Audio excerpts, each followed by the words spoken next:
o manifiesta de que esta modificación estaría beneficiando a un sector de delincuentes. Lo que pasa es que la detención preliminar históricamente se ha creado en el Perú a partir de los casos de, digamos, de Montesinos y Fujimori en la megacorrupción que se destapó en el año 2000. Hay que tener en consideración que antes no teníamos detención preliminar porque el Código de Procedimientos Penales del 40 no lo contemplaba. Es decir, no había ninguna medida asegurativa durante las diligencias preliminares, es decir, todavía sin proceso judicial, para asegurar la presencia física de los investigados en esa estación que era un poco híbrido, ¿verdad? Policial, fiscal, no se sabía qué cosa era, pero no había ninguna medida instrumental para asegurarlo. Entonces, por eso es que en esa época los que habían sido investigados, estamos hablando del 2000, podían fugarse, sustraerse de la acción penal. Por eso es que después el Congreso de aquel entonces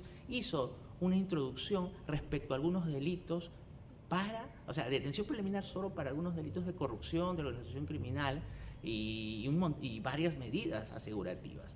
Es por eso que la concepción histórica de la detención preliminar estaba focalizado solo en algunos delitos, digamos, pero luego se ha ido ampliando todos estos años para para ya la mayoría de delitos. Entonces, pero a lo que iba es que justamente los presupuestos es lo que no se ha venido trabajando bien en la doctrina y en la jurisprudencia. Por ejemplo, los presupuestos formales, ¿cuáles son?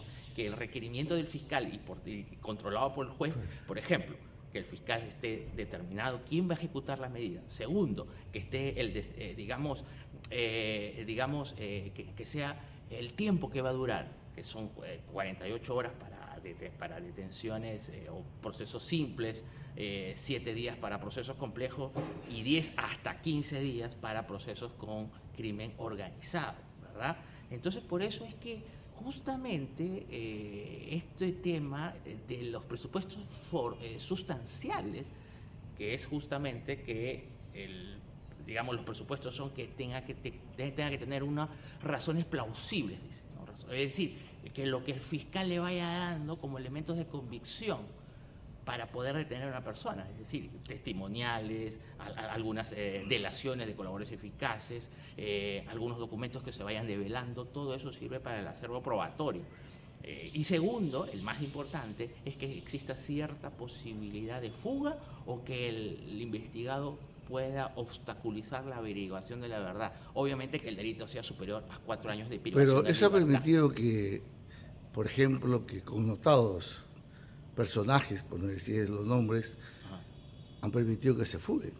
Es que justamente la detención preliminar, si se dan los presupuestos de razones plausibles, si se dan los presupuestos de cierta posibilidad de fuga y el delito supera los 4 años de privación de libertad, y aparte que el delito que sea proporcional, es decir, que el fiscal vea de que con la detención preliminar de 2, de 10 o 15 días o de 7 días, y así el caso, con eso puede asegurar la presencia del imputado durante pero su esos efectividad días. No estaría dando porque si no, no hubieran fugado personajes muy conocidos. Obviamente, pero lo que el fiscal en su estrategia, lo que desea y lo que quiere como finalidad es que no se fugue.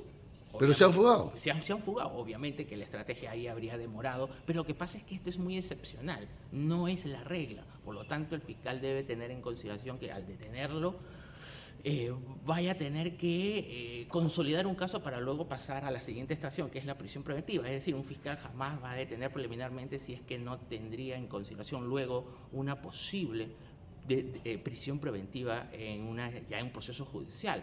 Entonces, pero la jurisprudencia de la sala, de la segunda instancia, ha ido controlando esta situación. Es decir, se ha ido controlando porque la jurisprudencia de la segunda instancia, es decir, cuando los investigados apelan, cuando se enteran recién que están siendo detenidos preliminarmente, hay una apelación en segunda instancia y esta resolución en segunda instancia ha dicho de que, oye, ¿para qué lo vas a detener? ¿Qué vas a lograr con la detención en esos 2, 7, 10 o 15 días de detención preliminar?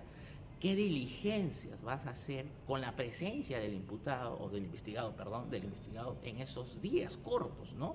Que a diferencia de la prisión preventiva son 9, 18 y 36 meses. Aquí son días nada más, pero la Sala Penal de Apelaciones le ha dicho a los fiscales y a los jueces tienes que hacer un rol de diligencias en las cuales se necesita o se necesita la presencia del investigado. ¿Qué ha fallado entonces ahí? ¿Es el fiscal, su estrategia, su procedimiento para que hay algunos personajes que han sido detenidos y a los pocos días por la presión quizás política de repente o otros factores les han dado libertad? Yo creo que la detención preliminar como institución debe ser reservada solo para aquellos delitos en los cuales sean graves. Me parece, inclusive se discute mucho su constitucionalidad. En México ha sido ya derogado, que se llama arraigo. O sea, el único país en Latinoamérica que tiene la detención preliminar es Perú.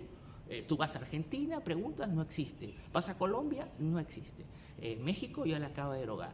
A Chile tampoco no existe. Entonces, el Perú es uno de los pocos países en América Latina